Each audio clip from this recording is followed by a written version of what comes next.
Salut les jeunes, c'est Stan, la boutique Jeux Barjo. On est vendredi, plein de sorties, une nouvelle vidéo. Et comme j'ai dit, plein de sorties, hein, je mens pas, il y a tout ça. Du coup, je vais commencer par la petite extension. Zut, je vois pas, elle est ici. La petite extension pour Hidden Leaders, juste ici. Donc Hidden Leaders qu'on avait déjà présenté. J'ai bien fait les choses. Hop, j'ai mis une boîte juste ici. C'est l'extension pour ce jeu. Elle sort aujourd'hui, du coup, des nouveaux persos, des nouveaux rôles, du coup, des nouveaux héros et des aides de jeu. Voilà pour celui-ci. Et vu que je suis sur les extensions, l'extension pour Race for the Galaxy, le jeu juste ici, du coup, qui est ressorti, qui était... ce jeu a une grosse histoire, je l'ai déjà présenté, gros jeu de cartes de développement, etc., plein de choses à prendre en compte. Et quand il était sorti chez Istari, la première version en France, ils avaient sorti ce qu'on appelle l'arc 1, donc 3 extensions en petites boîtes séparées. Matago, qui l'a repris, a décidé de sortir l'arc en entier. Donc dans cette boîte, on a directement les 3 extensions. Donc Tempête en formation, Rebelle contre Imperium et Au bord de l'abîme, les 3 premières extensions qui font partie de l'arc 1. Et logiquement, l'arc 2 devrait arriver dans pas trop longtemps. Donc 3 autres extensions. Voilà pour celui-ci. Maintenant, il ne reste plus d'extensions. Hein. Non, il ne reste plus d'extensions.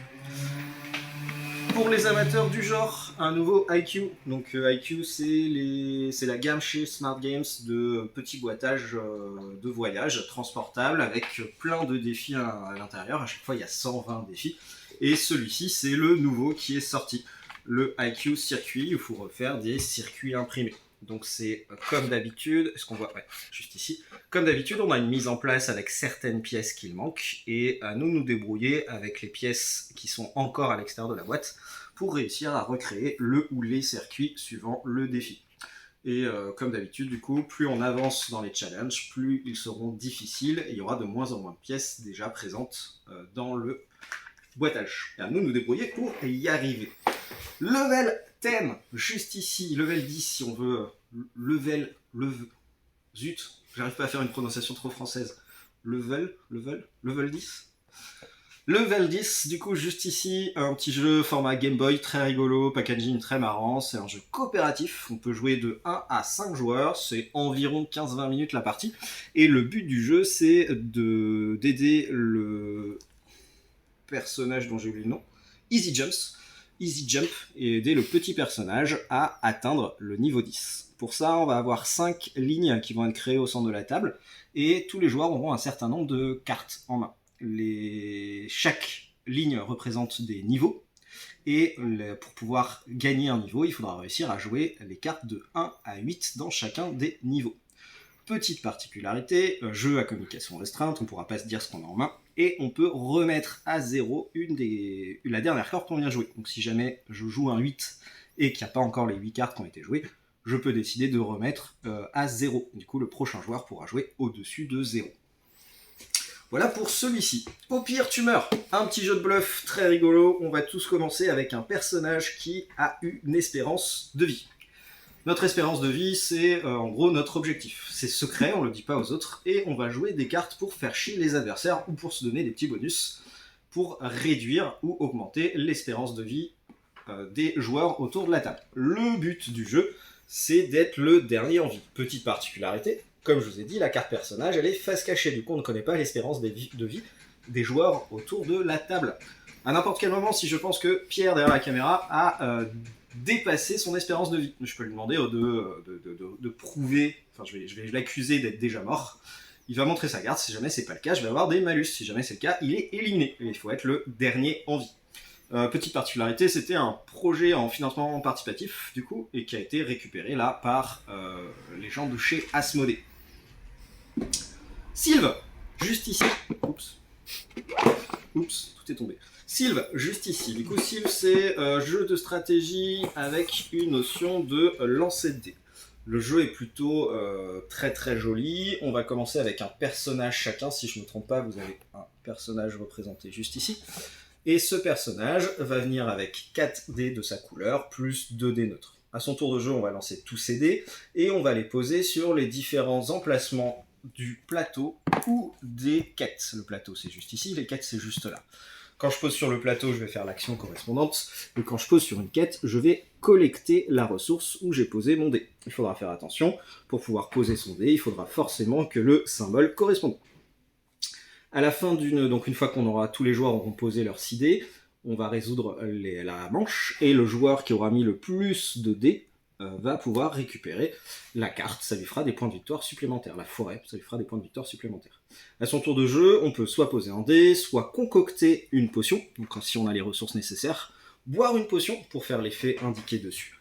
Récupérer une petite bestiole si on tombe sur le symbole griffe, on n'en voit pas ici mais il y a un petit symbole griffe. Vous pouvez récupérer un compagnon, etc., etc. Il y a plein de petites actions qui font que petit à petit vous allez essayer d'engranger un maximum de points de victoire.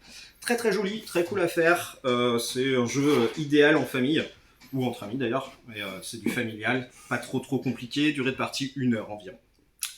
On va présenter celui-ci, vu qu'il est tombé tout à l'heure, de 0 à 100, un petit jeu de culture G, où on va avoir des questions au verso d'une carte, et la réponse au dos.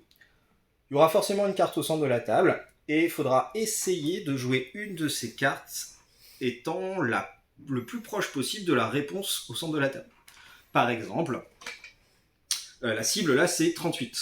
Est-ce que je vais jouer quel pourcentage de son temps dort-on en... Quel pourcentage de son temps dort en moyenne un koala, il faut que j'apprenne à lire. Combien de fois est répété le mot Macarena dans une chanson du même nom de Los del Rio?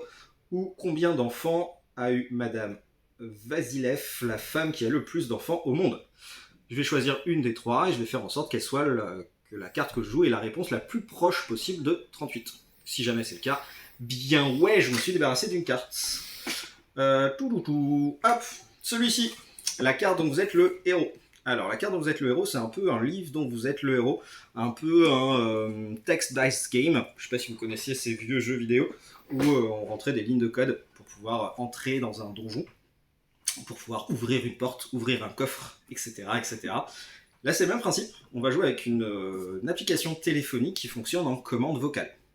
On a une grande carte qui est posée au centre de la table avec un petit stand-up qui représente notre personnage, et on va le déplacer petit à petit. Chaque fois que je me déplace dans un lieu, je le dis à voix haute, et l'application va me décrire l'endroit où je suis. Je suis dans une auberge, je suis dans une clairière, je suis dans une montagne, etc., etc. Il va me décrire tout ce qui se passe dans cette montagne. Par rapport à ça, je vais pouvoir interagir avec les objets. Par exemple, dans la montagne, j'ai croisé un ours. Est-ce que je veux l'attaquer? Est-ce que je veux me planquer pour pas qu'il me voie? Est-ce que j'essaye de l'apaiser, etc., etc. Il y a plein de possibilités. J'énonce à voix haute ce que j'ai envie de faire. En conséquence, l'application va me faire continuer l'histoire, etc., etc. Dans celui-ci, du coup, qui est le premier qui est sorti, La Nuit du Sang de Loup, le but du jeu, c'est de sauver une personne de la malédiction des loups de sang. Pour ça, la quête principale, c'est d'aller retrouver des pierres, etc. Enfin, il y a plein de choses à faire, et il y a plein de petites quêtes annexes dans celui-ci. Du coup, quand vous vous baladez petit à petit, vous allez pouvoir récupérer une nouvelle quête et avancer au fur et à mesure, suivant ce que vous avez envie de faire. Très très sympa, je l'ai fait hier soir, j'ai vraiment beaucoup aimé. J'ai hâte de refaire une partie pour faire toutes les quêtes. Hop, je fais un peu de place, pardon. Tiens, hop, petite sortie facile à sortir, les fantômes du passé. Donc ça, c'est la deuxième impression, la deuxième vague, on va dire, des fantômes du passé. C'était déjà sorti courant, il y a un an, exactement. Du coup, c'est le même principe. On a trois boosters à l'intérieur. 3 ou 4, j'ai un doute, ça y est. Zut, ça doit être écrit dessus. 4 boosters. 4 boosters du coup à l'intérieur avec plein de cartes, foil, enfin des trucs super cool qui en général les amateurs de Yu-Gi-Oh veulent. Un gros jeu. Là, ça ressort Libertalia pour les plus vieux d'entre vous. Je sais pas si vous vous souvenez, c'était, c'est toujours un jeu d'ailleurs de pirates. Qui avait une petite particularité où on avait au début de la partie exactement les mêmes cartes pour commencer à jouer. Les cartes, vous pouvez les voir posées sur le bateau. Juste ici, on aura chacun un bateau et on va choisir en avance les cartes qu'on a envie de jouer. Petite particularité, comme j'ai dit, on a exactement la même chose pendant la première manche. On a tous choisi les mêmes cartes. On en a choisi 8, on va en jouer 6, et du coup il va en rester 2. Pour commencer la manche suivante, on en reprend 6. Du coup on n'aura pas forcément les 8 mêmes pour la deuxième manche, etc. etc. Jouer une carte, ça permet deux choses, donc on la joue dans son bateau. Ça permet à la fois de faire un pouvoir pendant la phase de jour et faire un pouvoir pendant la phase de nuit. Je fais ces petits signes avec mes mains, ce qu'on va résoudre dans l'ordre croissant les personnages qu'on a joués, parce qu'elles ont des valeurs ici, pardon, je ne l'ai pas précisé, et pendant la phase de nuit, on les résout dans l'ordre décroissant. Résoudre les effets, ça permet en général de récupérer des trésors qui sont placés dessous. Le but du jeu, c'est de faire une collection de trésors, sachant qu'il y a des trésors bonifiques et des trésors maléfiques. À moi de me débrouiller pour avoir le plus de points de victoire possible à la fin de la partie. C'était une grosse attente cette réédition, donc c'était très très attendu. Nous sommes contents que ça revienne. Et celui-ci, je suis sûr que vous l'avez repéré depuis le début, un paquet de chips. Ce n'est pas mon repas. Ce n'est pas ce que j'ai laissé de côté. C'est un petit jeu en format paquet de chips, comme ça. C'est un jeu qui est sorti par, j'ai encore oublié son prénom, Mathieu Aubert et Théo Rivière. Mathieu Aubert a fait Shadowhunter notamment. Théo Rivière, il a fait plein de jeux. Est-ce que je le présente encore? Il a fait The Loop. Il a fait plein de trucs. Beaucoup de jeux. Et du coup, paquet de chips juste ici, c'est un jeu, attention, avec des chips à l'intérieur. Ça peut s'apparenter à un petit backbuilding, entre guillemets, parce que pendant un tour de jeu, on va plonger sa main dans le paquet sans regarder, bien entendu, et on va sortir un certain nombre de paquets de chips. Le packaging est ultra original et ça fait vraiment jeu d'apéro. C'est vraiment un paquet de chips. Il y a le bruit qui va avec, il y a ils ont utilisé les symboles couleurs et les codes de l'alimentation. Ils ont vraiment fait un truc super cool. Juste ici, on a la répartition de toutes les chips qui sont présentes. On a 7 chips à la patate, 6 chips à la carotte, 5 chips patate douce, je dirais, 4 chips vertes bizarres, je ne sais pas à quoi c'est, et celle-ci c'est au navet, il me semble, je ne sais plus. Pendant la première manche, il va se passer ça, la seconde, la troisième, la quatrième. On va tirer 5 chips au hasard qu'on va poser dessus et supprimer 2 des 5 cartes qu'on a en main. Les cartes qu'on a en main, ça ressemble à ça. Ce sont des objectifs qu'il faudra essayer de remplir à la fin de la partie pour gagner un maximum de points de victoire. J'ai dit une bêtise, c'est 6 cartes qu'on a. Par exemple, cet objectif-là, si jamais à la fin de la partie, il y a plus de chips violettes que de chips rouges, je vais gagner 90 points. Moult points. Comment ça se passe? Comme je vous ai dit, la première manche, on supprime 5 chips. On va le faire, petit démo, le son du paquet de chips, tout ce qui va avec. 1, 2, 3, 4, 5. Là, on a supprimé 2 chips de carottes, une chips rouge, etc., etc.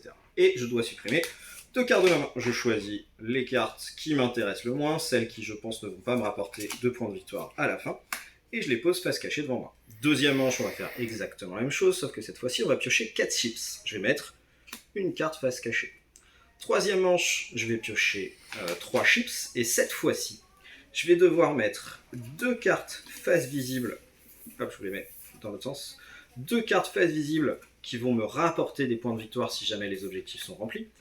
Et enfin 2 cartes juste ici et une carte ici qui vont me faire perdre des points si jamais l'objectif est rempli à la fin de la partie. Donc là, si jamais je remplis tous les objectifs, j'ai 74 points et je vais perdre 9 points. Donc à moi de m'arranger suivant ce qui va sortir petit à petit pour faire le plus de points de victoire. On joue un certain nombre de manches, je crois que c'est le premier joueur arrivé à 5 points qui remporte la partie. On joue un certain nombre de manches, dès que l'objectif est rempli, c'est la fin de la partie. Vraiment jeu d'apéro. Une manche, ça dure 3 minutes, c'est ultra agréable à faire. Il y a vraiment le petit côté apéro, paquet de chips, ce côté son très agréable. Et pour la petite histoire, il n'était pas sorti en France, alors que c'est 2 auteurs français. Il est sorti d'abord en Angleterre, parce que aucun éditeur français ne croyait au jeu. Et il vient d'arriver là, tout juste en France. Je vous le conseille, c'est vraiment très très cool. C'est fini pour moi, mais avant de partir, je voudrais vous parler de ça. Pour ceux qui sont à Bordeaux, donc Jeux Barjo Bordeaux, si vous êtes super fort, vous savez que c'est à Bordeaux. Il y aura la fête du jeu le 21 mai. Donc la fête du jeu, c'est tous les ans, ça se passe partout en France. Et cette année, nous serons au Bassin Info. c'est gratuit. Jeux Barjo sera présent pour présenter des protos avec des jeunes auteurs qui n'ont pas encore de jeux sortis. Et on aura aussi un stand où il y aura des jeux de société à disposition. Mais il n'y aura pas que Jeux Barjo, il y aura plein de gens, tout le monde ludique, tout le gratin ludique de Bordeaux sera là. Du coup, si jamais vous voulez sortir, faire un petit tour, n'hésitez pas. La fête du jeu, c'est toujours très cool. C'est toujours un événement très sympa. J'ai tout dit, je pense. On est d'accord? Mon collègue dit oui de la tête derrière. Tout est parfait, du coup. Je vous dis à la semaine prochaine. Ciao!